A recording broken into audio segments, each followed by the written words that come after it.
You're listening to Wake Up with Patti Catter. Wake Up with Patti Catter. Where each week, Patti will interview guests that will motivate, encourage, and inspire you. Now, here's your host, Patti Catter.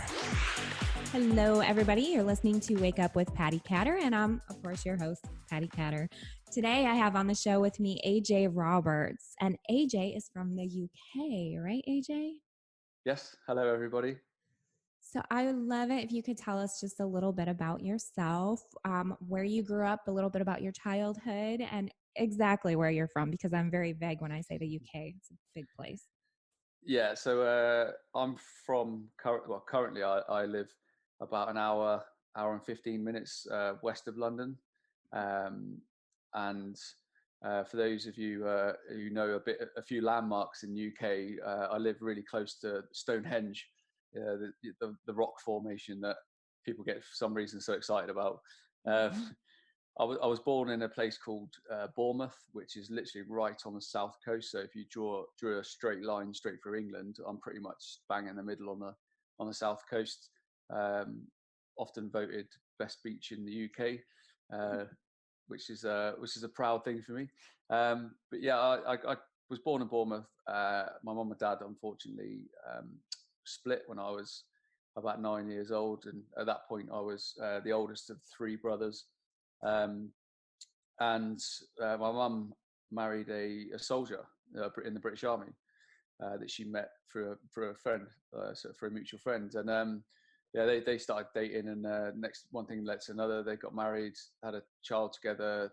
My mum and stepdad and us got posted to Germany, because there was a lot of British forces as well as American forces based there at the time, post Cold War. And I actually did all my schooling at a British school in Germany for forces children, and it was actually really, really good. So it was well funded. It was the education was great. There wasn't like crime or drugs or even, I don't think there was even likely playground fights, to be honest. It was just really laid back and great, and I did really well out of school, got good grades, but one thing I did focus on was my football, or soccer as you guys call it. I played in big tournaments all around Europe, and played at a really high level, and then I got scouted by a professional team. It was actually Wow. so it was actually my hometown, Bournemouth, who now play in the FA Premier League, so the biggest league in the world. And they wanted me to sign for them when I left school. So everything was going great, and I went back. I left school, got my GCSE grades, are all good, to join the football club. It was very similar to, I guess, scholarships in America, where if people want to do a football scholarship or NFL, baseball, all the other sports, you need to go to college as well, don't you? I guess as like a fallback. So they make you do that as well. So I did the same. So I did like sports science, which most people in sport automatically swing to, because it's kind of like all they're interested in.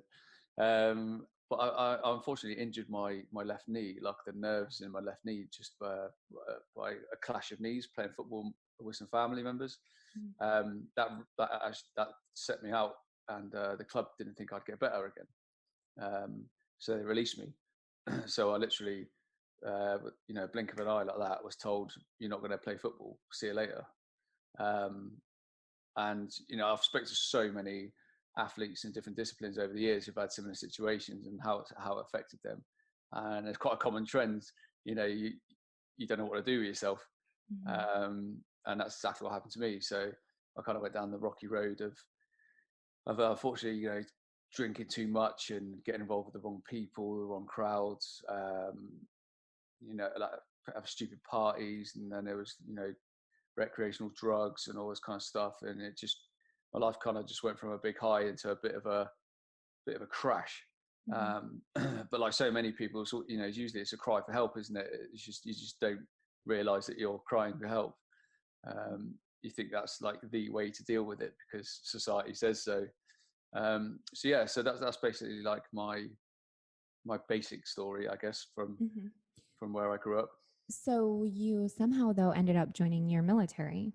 Yeah. When did that come into play? That was in 2001. So I was released from football Mm-hmm. in the beginning of 2001. My knee actually got better, but not professional football better, if you know what I mean, like professional Mm-hmm. athlete. But I was still fit, and I could still pass military tests and stuff. So I actually got caught up with the wrong crowds, and I got involved with some stupid, like, low level crime, um, and was looking at a jail sentence for fraud. And at that point, I was umming and ahhing about joining the army to get myself away from it all, and sort myself out. And when it came around to it, I said in court that I was hoping to join the army, and the lawyer backed that up.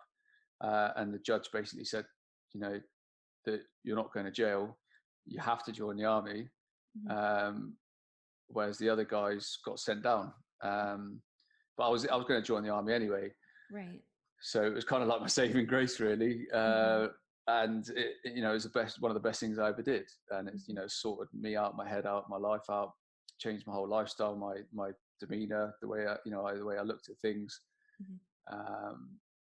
personal pride, discipline, all the great attributes that come from being a soldier, were installed into me very early on. And I kept those, standards and values all the way through my military career. Now, when you were in the military, were you ever deployed to combat? Yes, yeah. I've done tours of Iraq and Afghanistan, often working with our US counterparts, and Danish as well. They're a great ally to us both, and other sort of NATO allies as well. So yeah, I've been to some of the not so nice places. But the military, you go to some Right. amazing places as well. So Right. you go away to adventure training and stuff like that, which is great in big training areas. But unfortunately, the part of the parcel, especially for countries like the UK and the US, is always heavily involved with trying to keep the peace, I guess, and world conflicts, and trying to do what's right. You're always going to be involved with something at some point, but that's what you kind of sign up for. Right. Now, do you all struggle with a lot of the troops here in the US? They have brain injuries and post-traumatic stress. Is that recognized, do you think, as much in the UK as it is here? Because obviously in a combat situation, you're exposed to these same types of things. But here in the US, we do have a lot of great support here for the veterans coming back. Sometimes it's hard to connect the veterans with the resources. We're still working out that. But what do you feel on that topic? Yeah, it is a big thing here as well. There's a lot of groups out there that are veterans themselves that are really trying to work hard to bring care and attention to people who are really struggling. Obviously, with anything, you have like your far rights who take it a bit to extreme, and it just comes with it's a bit of a blame culture. They just blame the government for every suicide and for every attempted suicide, or the numbers of people with post-traumatic stress. We now have in place in the government, which is really good, it's just been formed, is the actual Veterans Affairs Office, which is run by a chap called Johnny Mercer. He's a Conservative MP, and he's ex-military himself. So he's been to Afghanistan. He knows, and he wanted to use being a member of Parliament as a vehicle for change. So it's going in the right direction. There's numerous amounts of charities as well in the UK. We've got Help for Heroes, which I explained to you earlier, is like your wounded warrior. They not only help with physical but also mental injuries and illnesses, and then you've got like combat stress, and there's a whole array of people out there.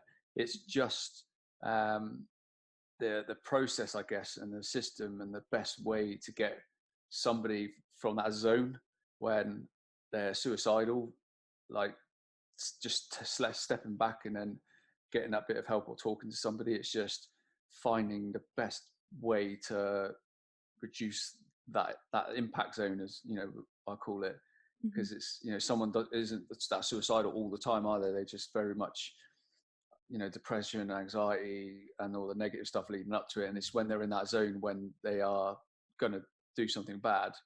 It's trying to reduce that, I think, as well as getting the message out there to people that it's not weak to speak. Mm-hmm. I like that. I don't think I've actually heard it phrased that way. That's a good phrase. It's not Yeah, weak to speak. I like that. it's not. And there is a lot of good people here, especially in the veteran community here in the UK, doing some amazing things. And I'm not sure. I've spoken to a few people in the US about it, and it's not so much as a taboo subject over there as it is here. Some people are a bit sketchy about talking about the subject, Right. I because they think feel like they here, need credentials. yeah, I think here, one of the biggest things I hear from veterans is they are afraid to tell somebody that they are feeling suicidal because that they're afraid that they're just going to get locked away and people are going to think that they're insane and that they're going to have their weapons taken away. And, there's a whole slew of reasons why they're afraid to go for help. So, Yeah, it's the same everywhere. It's same in Australia. I was saying before off camera that I lived in Australia for a while, and I've met veterans there, and always interested to hear what the stats are, roughly, and their mindsets, what their help's like, and it's the same in Canada, same all over the Western world. And the majority of it is because we go to these war situations, these fighting situations, conflicts. You get involved in some horrendous, traumatic things that often at times it's either you or them, in terms of fighting the enemy or taking a life, or unfortunately witnessing your friends being blown up and killed, maimed, and even civilians and children. So there's all, and each episode is different for every single person. There's not, it's what I try to explain, but there's not some kind of like magic scale that says like, oh, you need to have experienced like all these horrendous barbaric things for you to be able to be considered like on the PTSD spectrum. Everyone is affected differently. right. So I've met a guy who's got post-traumatic stress from seeing his children being born. Right. So it affects people in all different ways. But yeah, there's no magic pill for it, and there's no quick answer. It's I guess comforting the blow as best we can, and it starts with that transition from then coming back into normal society. I think that is the big key thing, is no matter where you are, is helping them come back from either a conflict zone or coming from a conflict zone, spending some time back in their units, still army or military-fied, and then going into civilian street, and in the civilian sector, surrounded by people that don't know what they're thinking or don't understand, and that's when people become really like closed bubble, don't they? And then they don't want to speak. Now, one of the things that I noticed that you've done in life after combat, I should say, is you recently went on a humanitarian trip. Yeah. Could you tell our listeners how you ended up wanting to do that and what your experience was like? Yeah, it was pretty remarkable, really, because I'd actually visited the place when I first joined the military. It's a place called Sierra Leone. It's in West Africa. It used to be a British colony. So when a civil war broke out there and lasted between 1991 and 2002, the people came under like horrendous barbaric atrocities from their own. This large rebel sort of militia called the West Side Boys basically formed and had this ideology that they needed to mutilate and amputate as many people as possible to stop them from mining diamonds, because it's a really diamond rich country. So the government were basically saying to the civilian population, that the wealth and the growth of this country is literally in your hands. The more diamonds you mine, the richer our country will be and the better your lives will be. So these rebels, the anti-government rebels, thought the best way to stop people mining diamonds was to go around chopping as many people's hands off as possible and murdering people. It was disgusting what they did. And that was over an 11-year period. And obviously the British Army came in and basically killed them off, the West Side Boys, or scared them off, and brought the war to an end. And then it was very much about peacekeeping.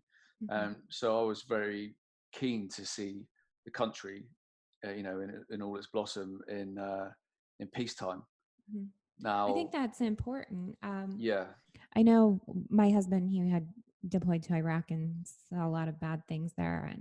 And after he medically retired, he did end up going back to Iraq with a Gold Star mom and a little team that went. And it was good for them to see. They couldn't actually get into the heart of Iraq, but they did go over to, gosh, I can't think of the name of, like the Kurdish area. There's a, yeah. And they were able to spend time there, and it was really helpful for them to see that the people were doing really well in that area. So yeah, and that's exactly what it was. So like leading up to my visit,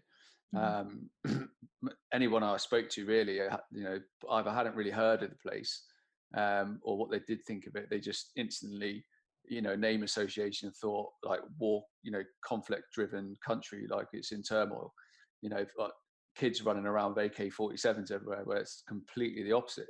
It's so the reason why I went this time was there's a lady here in UK called Faith, which is actually a real amazing sentiment name to the charity. She self runs this charity called Melkosh Mission, and it solely focuses on the amputees and the rape victims of Sierra Leone from the war.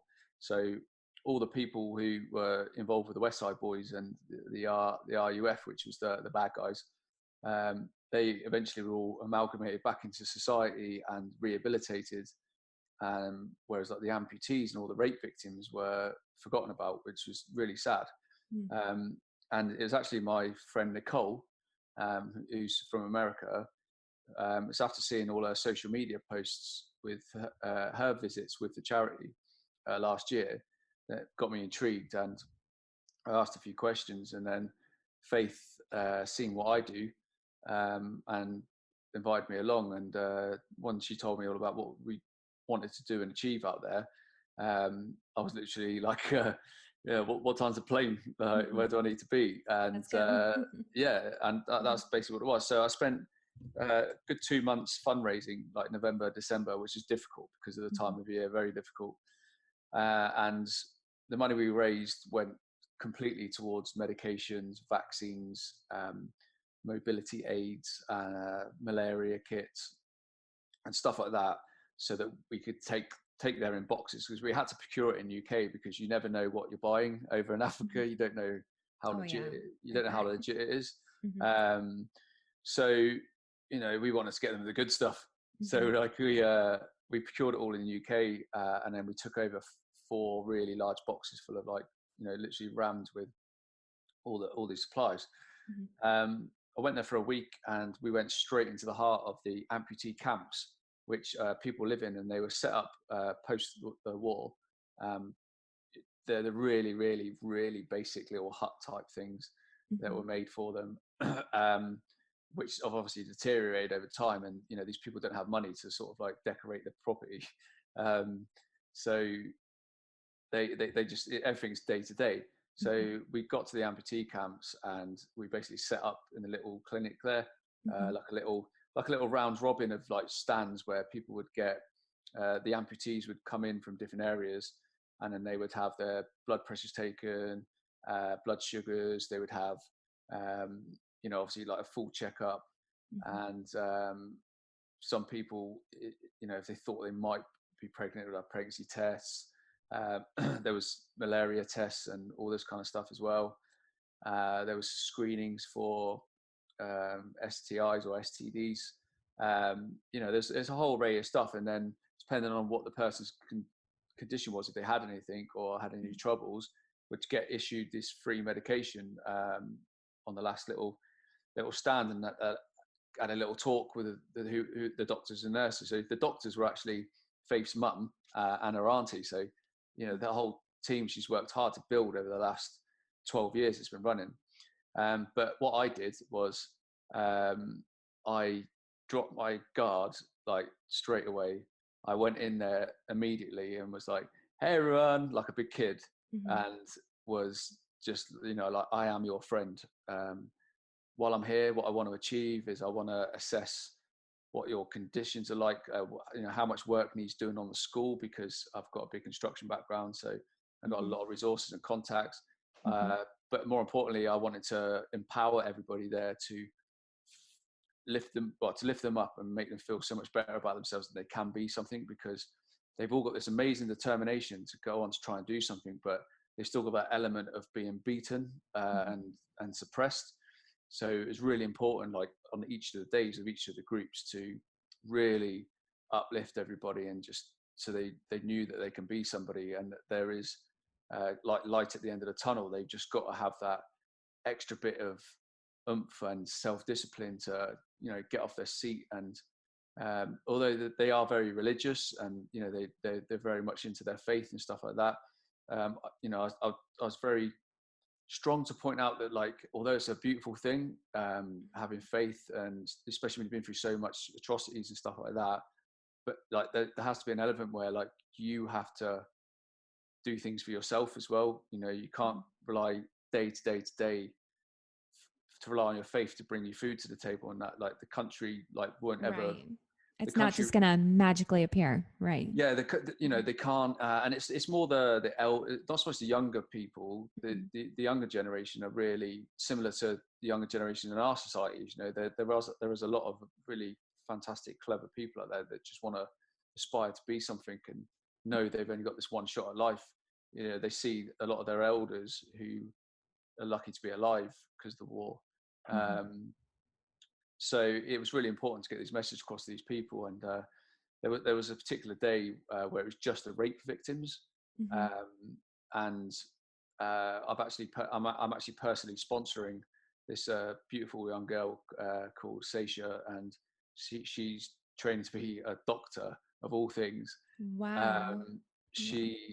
When she was 5 years old, she was gang raped at 5 years old. Jeez, Which oh is, man. and apologies for being graphic on your show, but No, I mean, you need to. I just don't know how that can happen. Like, first of all, Yeah. she had her left arm amputated just below the elbow, and then her parents were murdered in front of her. Oh my gosh. And, like, as a result of what happened to her, it's like she can never have kids. Her cervix was broken, and she had to fend for herself, like, amputated with no parents, and she's gone through life, like, just trying her best to be educated. And I'm now I'm sponsoring her personally and helping her through her final years of her education to be a doctor, which I absolutely love. Her mindset, everything, and that's another thing I wanted to take away from the trip, is just how amazing and resilient these people are, given the fact they had nothing. They've been through civil war, Ebola, which obviously was well documented all over the world, and then the poor people had to then go through a huge mudslide, where hundreds of people are still buried. And it's just like, it's tragedy, really, because they're the most amazing, relaxed and humbling and welcoming people you'll ever meet. It's, like, a lot of people said to me, like, obviously being a white man, they were like, did you not feel scared because you were literally like one of the only white guys there? And I was like, not once, like, not once did I ever feel I could physically get out of my vehicle at night time in a marketplace, walk around, talk to people, asking, do you have this? Do you have that? They just want to earn a bit of money, but they're just really curious about you. They're not threatened by you. And I said, like, I feel more threatened in particular areas in London and Manchester than I did in Sierra Leone. And so like the whole week was amazing, and the hotel I stayed in was just beautiful. The owner helped us out and seen what we were doing, so he put us in these beachfront chalets, which were just unreal. White beaches, beautiful clear water, so which was quite nice to go back to, because then it helps you reflect on what you've done and achieved that day, and plan. But now I've set myself up really well by using my social media to the best abilities I could and leveraging it as best I could. So I've had companies from all over messaging me saying that they want to help me out on future missions. I've had individuals saying that it looked unreal, they want to come on the next one. And that's what I'm going to be doing. I'm going to be going every year now to see these beautiful, amazing people who just want to strive to be better. Now, where can our listeners find you? Because obviously I know where to find you. But what are your social media outlets? And then you also have a podcast. Could you tell everybody the name of your podcast? Yeah, sure. So on pretty much all social medias, I'm at AJ Roberts Coaching because I do a lot of online coaching. Not just like health and fitness. That's like my old school background. So I'm like very sort of well educated and all that, and so I coach people very much with their mindset, personal and professional development, as well as the health and nutritional side of it, because that's just a small part of the best life for me. There's so many more elements to it. So so I do a lot of coaching. So it's AJ Roberts Coaching on Instagram, on Facebook. I'm also now on TikTok, thanks to my daughter. I just had a conversation with a lady. She must be, I would say, 60 something years old. And she's like, I'm on TikTok now. Yeah. Everybody's getting TikTok. It's fun. It's great. It's awesome. Yeah. The reason why I like it is because, and I guess people like yourself would like it, is because it's always positive, isn't it? It's not, not negative with trolls and, all that kind of stuff. So I guess people automatically tune into that. But I'm actually using it to do little snippets of my podcast on there, little messages for myself, just uplifting positive things, really. I'm by no means any good at singing or dancing. I dance like every other soldier in the British Army. And I'm pretty sure like the Americans are the same. They all dance the same. Like Can you demonstrate? Yeah, I pulled a thigh muscle doing it for somebody else earlier. But so I'm on my socials, AJ Roberts Coaching. I'm on TikTok, Mr. AJ Roberts, and I have my podcast, similar to yourself, called The Best Version of You, which I have inspiring guests on from around the world. I have a lot of veterans on there that have what I like to call ordinary people doing extraordinary things. I've had people on there that have lost their legs in Afghanistan, who are Olympic powerlifters. I've got people on that have lost limbs that have climbed Mount Kilimanjaro. I've had professional athletes on. I've entrepreneurs that are doing amazing things, humanitarians and stuff like that. And that's called The Best Version of You, which is also on social media, Twitter, Facebook as well. We're going to have your links in the corner of this video, and then we're also going to be posting all of your links on my social media and in our show notes. It's going to go out on all my podcast networks, and so we're going to help spread the word. Definitely. I love what you're doing. Thank you so much for sharing your story. I think that there are a lot of interesting people in the world, but the ones that are the best and the ones that I love to have on my show are the ones who have taken different obstacles in their lives and turned them around to do awesome things. And that is just what you did. So thank you, AJ, for being on the show. And again, everybody, make sure that you follow him. Thank you for listening to Wake Up with Patti Catter. Be sure to visit www.patticatter.com for the latest articles, podcasts, and swag.